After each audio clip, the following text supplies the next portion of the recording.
just a good question of, let's see, what is one thing this past week that you found like pretty valuable? This past week, honestly, this week has been ups and downs for sure. Like definitely like a long stretch of work days. Yeah. But in terms of like something that I found, you said valuable. Yes, valuable. I definitely felt challenged this week to like learn, to like definitely think on my feet a lot. I think I was definitely in situations where like it was really hard for me to kind of like be in the moment, especially when there was like so much going on at work with chaos and stuff at the hospital. But yeah, I would say in general that's kind of where I'm at. Okay. Yeah, how was this week for you? Man, it's a lot of just trying to take care of myself, so a lot of self-love. I think that's been a big priority right now in my life. Okay. So trying to find that good sweet spot of being able to balance social relationships and then also take care of my oneself. And then kind of just go on about life where I can actually live and enjoy, you know, all these little things that we get to experience. But yeah, that's how I would sum it up. You know, all these little golden nuggets are out there, and you kind of like, you're mining that treasure, you know. And so I think one of those things is self-love. For sure. No, that's a good message for sure. Shoot, why don't we start off, since this is our first episode? Yeah. Obviously, welcome to the good life. All right. And I think this first episode, we should kind of just like literally flesh out what we want to talk about. Yeah. Like why we named the podcast what it's named. I think part of it will also break down kind of like who we are in terms of where we come from, who we are now, what our goals are, and then kind of jumping into, in general, like big picture, like what we want to kind of talk about going forward. Yeah. How's that sound? That sounds good. I'll start it off. Yeah. All right. So why don't you introduce yourself? Okay. Tell the people who you are, and we'll go from there. Solid. So for a very long time, and still to this day, I consider myself an island boy. Just grew up on the beautiful island of Hawaii, and you know, it's been quite the adventure being able to come out to, you know, the wonderful mainland, what we call over here, and just experience life, just so much different perspective. But originally from Hawaii, and a lot of exploring my youthful 20s, we'll say, is kind of just where I'm at right now, and I'm really enjoying the present time, finding all of these new opportunities for work, in self-employment, etc. And then I think as we look into the future, there's a lot of hopes for, you know, content creation and being able to dive into to kind of share my story and all these other facets. I think that's the biggest goal. Absolutely. Yeah. Absolutely. Quick question. You said you're from Hawaii. What does that mean? Like in terms of, from what I understand, Hawaii is like part of America. It's part of the US of A. How does that set you, or does it set you apart in terms of like someone like me who was born and raised here? That's a great question. Yeah, like give the people a little more context from like what that means in terms of like where you're from. So I think coming from Hawaii has brought a lot of, because since we are a part of America, you know, us being, you know, imperialized and all that, and the history of that, there's a lot of, you know, multiple perspectives that you're going to get from the way that people are taking in how we are part of, you know, American and westernized culture. Sure. But I would say that me growing up on the islands, it has been the experience of trying to bring about the significance of navigating my own cultural identity while also being able to storytell that to other people that maybe don't have that same perspective of, you know, growing up in the islands, being able to carry that as well honed in family mindset and the mentality to kind of take care, look after your elders, at least in the lens that I'm like coming from the islands. Aspects. Right. Yeah. Sure. Right. Yeah. No, that's legit. I like that. So I think big step is just kind of like saying, you know, this is a huge part of myself. Like the raw, authentic Islander version is this guy who's just kind of all around go-getter, and I'm here to kind of take that approach with life in almost everything that I do, because growing up in the islands, I love to think of it like survival instincts with so many opportunities to grow in life, and then you can go on with that. Yeah, no, that's cool. Thanks for sharing. I think I definitely can see how that plays out in like who you are, just knowing who you are. Talking about, I'm sure you'll get into this in later episodes, but just like you talking about like your past trauma, and like things that you've kind of had to go through during your upbringing. Like I think it was definitely, I think you present a really interesting viewpoint in terms of like, as someone who doesn't live here, almost like sometimes you feel like you're not from here, and like it's this place that you're like trying to figure out what to do. Right. Which it makes sense, because I think in your present life right now, like you're young adult, you're trying to figure out, you're like in your 20s. Yeah. I'm guessing. Yeah. Well, yep, youthful 20s. That's what I refer to. Dude, I thought you're pushing 30 with that beard, man. Hey, maybe we don't know, you know. All right, we'll leave them guessing. But dude, appreciate you for the intro. If you don't mind, I'll introduce myself too. Please. My name's Anthony. I was born and raised here. Okay. Well, not here. We're recording this in Southern California. Yeah. In the beautiful sunshine. Nice. But I am from San Francisco, where it's a lot more foggy and a lot more cloudy. Which is nice. I think it provides like a protective barrier. Yeah. But growing up, in terms, on that note, like it felt very protective. It felt definitely very sheltered. I had pretty much anything I needed in life. Like my parents provided for me financially. Very privileged place to start, I would say. I think in contrast to your beginnings, like less traumatic. I would say a somewhat healthy family dynamic. Yeah. I had an older sister. I had two parents that were always around. They stayed together, are still together. And yeah, currently, right now, I went to school. I just graduated last year for nursing. So right now I'm a full-time nurse, practicing in the ICU. So it's a pretty cool gig. Wow. I love what I do, and just excited to see how the Lord will like put me in different places to serve other people. In terms of like where I'm headed in life, I think there's a lot of avenues that I can take in terms of like where I want to go with nursing, but I think the sky's the limit. I have a lot of ambition. I mean, one, to obviously start a podcast. I think this would be a really amazing way to put my ideas out into the world. And I just love, I think, sharing. Yeah. I think at the end of the day, like just sharing my thoughts, sharing my ideas, and like having a conversation with people that also have that like-mindedness is something that I truly just derive a lot of joy from. That's good. And so just to share that with other people, I think would just be such a blessing. So yeah, that's why essentially we're doing this. What got you, I guess, to move into the topic a little bit about the good life, as we're coming in?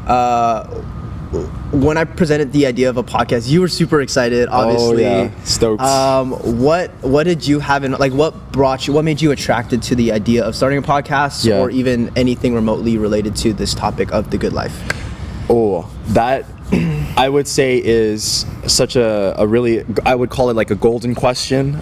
If you had to rank it as far as like valuable, like that is one of the most valuable questions one can ask themselves is, you know, like your why would you start something? And I think to respond to that question, it's for me having those difficult conversations that allow people to kind of process through and help one another understand better of. That's the main approach why I kind of wanted to, you know, take a little like step into these waters of, you know, the whole idea of starting a podcast.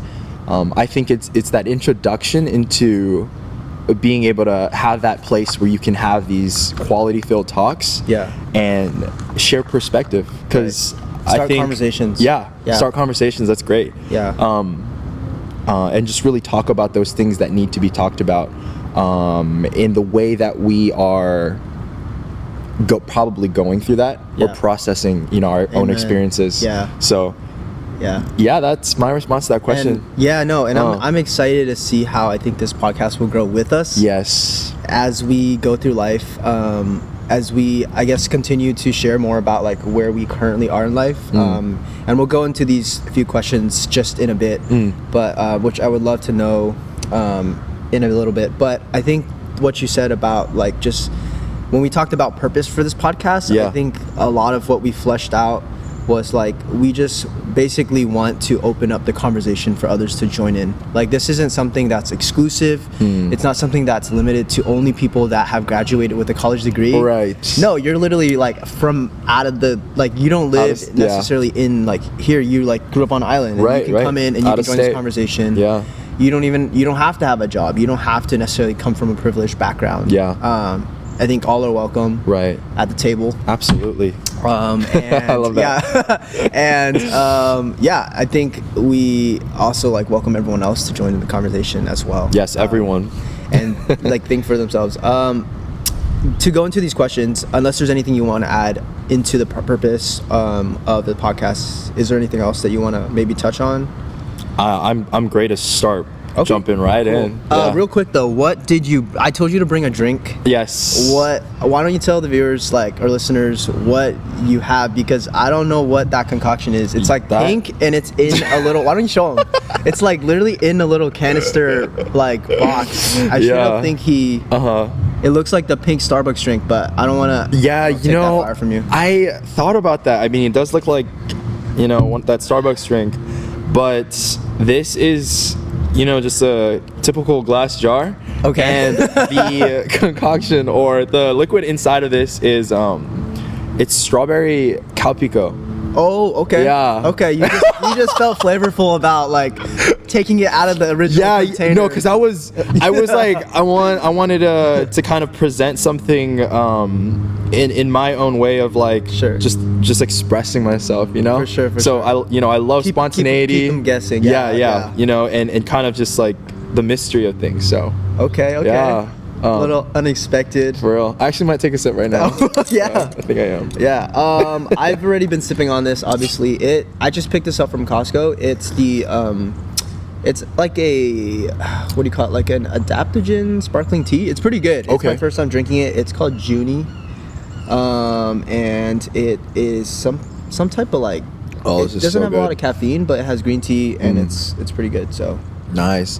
Does it have ashwagandha? It does, yeah. It has ashwagandha, lion's mane, reishi mushroom. Yeah, reishi mushroom. I don't know how it sounds, but all the health nuts out there. Acerola cherry. I'm sure that's good for you. They're rolling in their bed right now. Yeah. For all the health nuts out there, this is good stuff for sure, and it's organic. So, or if you're just casual and chill, go for some strawberry calpico. Absolutely. Yeah. It's never too early for this. 9 a.m. at the time of this recording. But yeah, why don't we dive into some of these nuts and bolts that we had, like in terms of what we envisioned in terms of like the questions that we had. Yeah, of course. That sounds great. The first one being, what was your greatest challenge this week? And I think I want to preface this with the point that these questions are supposed to start conversations and like frame the flow. Yeah. And so at any point, if we start talking about a tangent, that is completely okay. Just like run with it. So first question being, what was your greatest challenge this week? Maybe how you overcome it. I would say the biggest challenge that I had this week was, so as you guys know, 4th of July was just here. And I typically spend, fireworks are crazy. But I personally didn't pop any fireworks, that wasn't my thing, but it usually is, back at home, I have a lot of fun with fireworks. Okay. But this 4th of July, I'm out here in SoCal, and it's not, it wasn't a place and an atmosphere that I could like really engage with fireworks. I was more on the spectating side. And I think one of the greatest challenges was, typically being surrounded with family, you have that atmosphere of being able to kind of come together and really celebrate something so special, Yeah. American independence, like, wow. Yeah. But then now I'm out here in SoCal, trying to pursue dreams, if you will. Sure, trying to content create and do all of these small little facets of life's enjoyment and trying to really discover the good life. Sure. Okay. But I see what you did there. Put a little twist on things. That was good. But it was difficult because I was caught in a space where I was like, man, I'm set back on not having that same place of like family, you know, being around and having those big hearty meals that are home cooked. From what I understand, you don't have family here. No, right? That's bad. That's big. Yeah. That's like big. basically, I don't have immediate family. I do have some extended family that live like maybe some hours away. But like these are distant cousins that I hardly ever talk to. Other than that, like I would consider myself to have no family out here, you know. But that little bit does help me to remind myself, like, you know, keep going, you know, keep treading on, because you know there is family rooted here and there. But I think just trying to find that sense of family care and hardiness was just a real big challenge for me, because you know I don't have that. I resonate with that out here. I made a post on my Instagram earlier this week regarding like what do you define as home? Yes, I saw that. I don't know if you saw that. That was so cool, yeah. I was thinking about that for the longest time, because being someone from the Bay Area, growing up in San Francisco, and then moving my whole life down here to SoCal, I didn't have family either. Like, very similar situation to you. Like, there's no one down here that shares like a bloodline with me. I hear you. And there's something about, I think, like home, I think that like obviously includes that. And I'm curious to like hear like what your idea of home is. But like for me, I think I came to the conclusion that like there's so many different definitions of home, or like what it feels like to be home, or like who needs to be around for it to be considered home. But at the end of the day, I think I started calling this my maybe quote unquote second home, because I started feeling like love down here. I think, and that was kind of the root of it, was like I don't need necessarily to have like people in my life from what I was like raised from, like my parents, to be able to call it home. It could just be this place where I feel love. But I mean, what do you think about that? That's a great question. The thought of home for me is there's that one quote, home is where the heart is. Woo. And I'm not sure who says it, but I think it just lives on, you know. And we'll just say someone wise, someone great once said that. Home is where the heart is. For me, what that even means though is I think, you know, we can take it in so many different interpretations, but I'd like to understand, or for people to understand, like, how are we looking at the way that we're almost like defining what heart is? You know, like, does that encapsulate almost like how you asked that question or posted that on your story? You know, is it a place? Is it a feeling? Is it a vibe? And I really thought about that, and I'm like, what if it's all of that? You know, and what if home is an encapsulation of all of those multiple facets?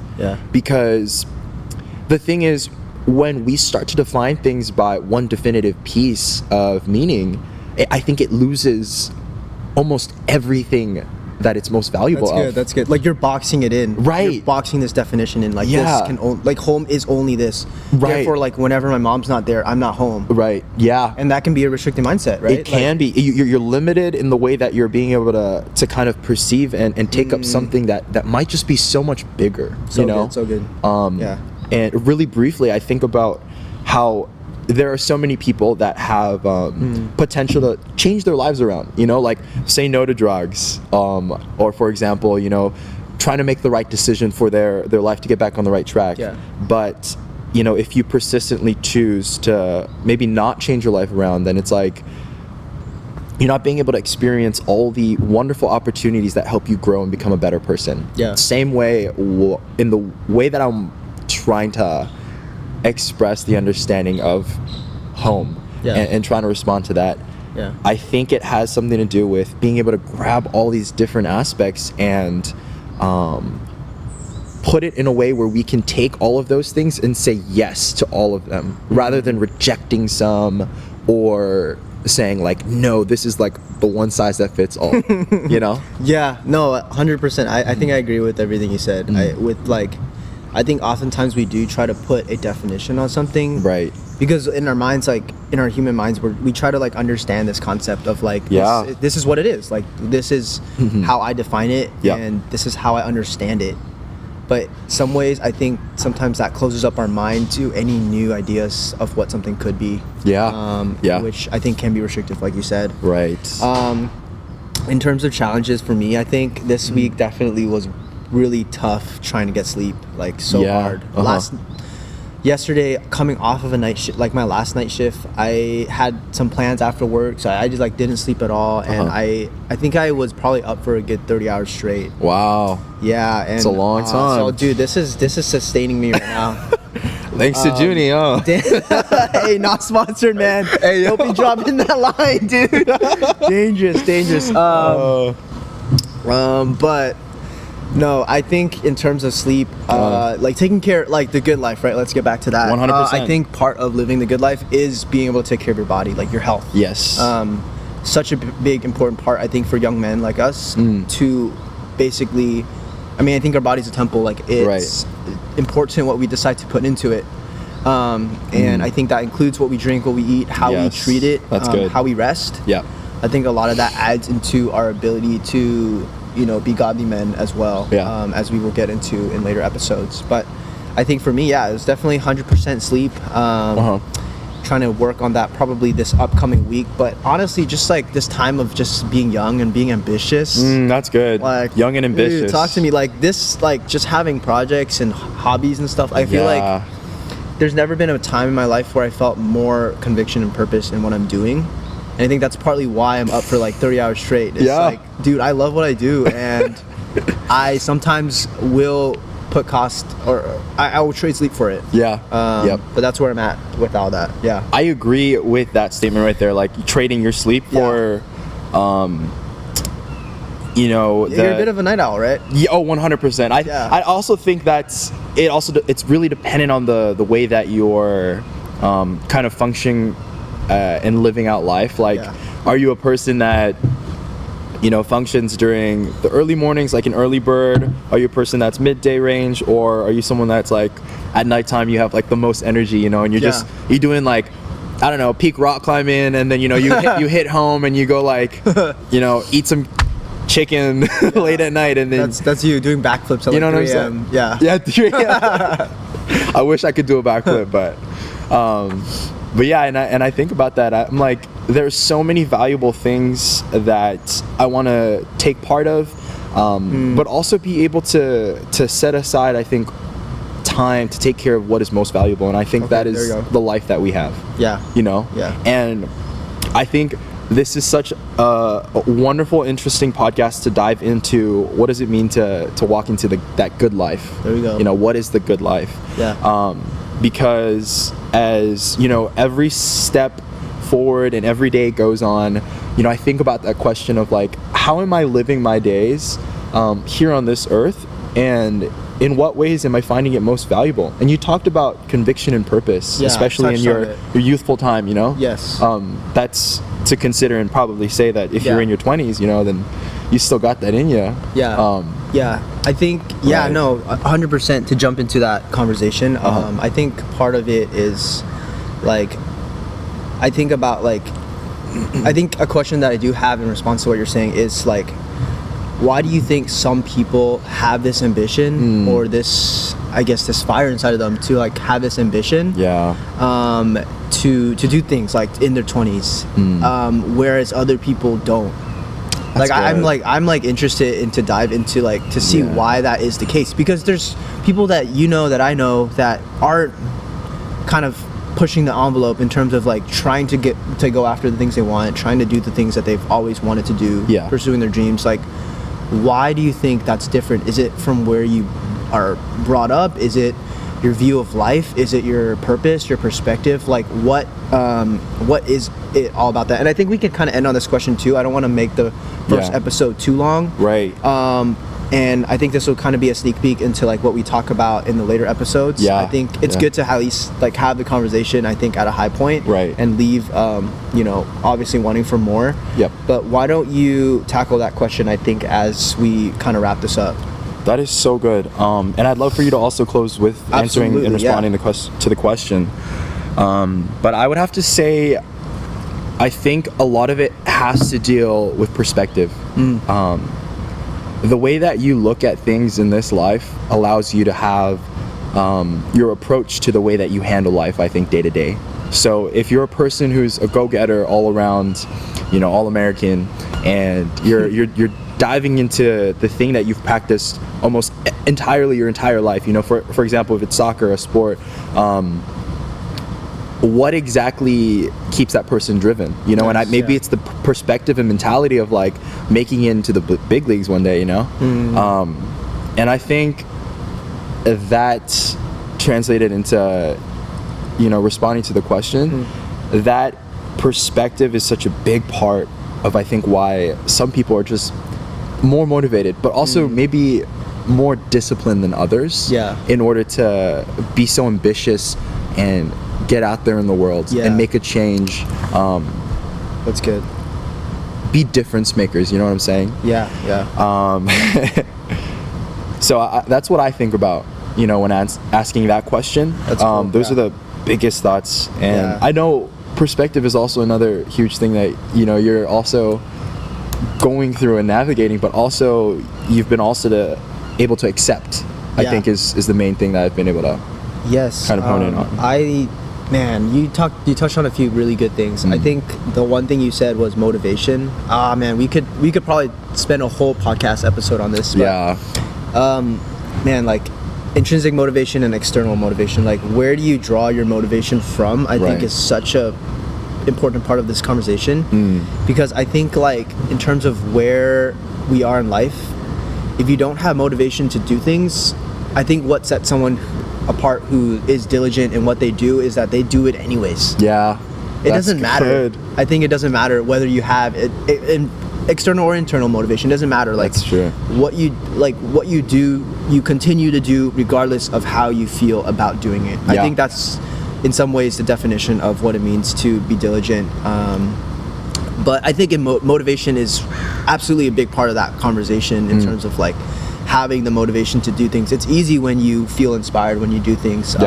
Like start this podcast, like we're very like fired up for this. But it's different like 5 months from now when we've been doing this for a while and you kind of like lose that fire and like you're busy and there's things going on and you have to make time for it. The same way we have to like make time for relationships, make time for other things that are important to us. There's like always things that I think that are competing for our time. Family, etc. Family and all that. So, I think all of that is such a important part of that conversation. I love that you brought it. I feel like it's a Pandora's box too. I think another question that I do have for you is where do you draw your motivation from? I think that's an important thing to kind of figure out, like what is your why in terms of like that is so good, how you go your day in and day out, like what drives you to do what you do. That's good. That someone listening to this might be struggling with right now, either depressed in their bed all day, like what am I doing with my life? Like what would you say to someone in that situation? Like why are you inspired? That's so good. The biggest thing that I have to say to that would be like, think about all the people that have been able to support you on the start of your journey and the ways of your journey. Like, I think I don't even like, I can't even appreciate fully the thought of doing it for myself. So in a very servant-minded mindset, it's like I want to be doing it so that I can take care and help others. A very altruistic mentality. But I'm not doing it for the sake of altruism, because although it is very healthy and good to serve and take care of others and put them as a priority first, I think about it as a way of, if I wanted to really take care of other people, I need to take care of myself first. And in doing so, taking care of myself first, I can then take care of other people. And so it's this idea, once again, like that servant-minded mentality, and it's coming to an acceptance that, like, I'm not saying become a slave to whatever you're a part of or the many things that you're a part of, but be able to be a part of that story so that you can share in what that timeline looks like. So in perspective, and for example, like you look in 10 years, it's like, as a part of that story, within 10 years, who helped you start? What got you through that process and the people that stood by you on that side? And how are you finishing? you know, and that's just within 10 years. Now that's a given time for perspective. You imagine your entire life now, right? Yeah. And I think the biggest why is just responding to that. Yeah. I do it for myself at the end of the day, but ultimately it's not for myself. It's really for helping other people. It's for bettering society. It's for being able to contribute to the world as a whole. Yeah. And, you know, just to help other people think.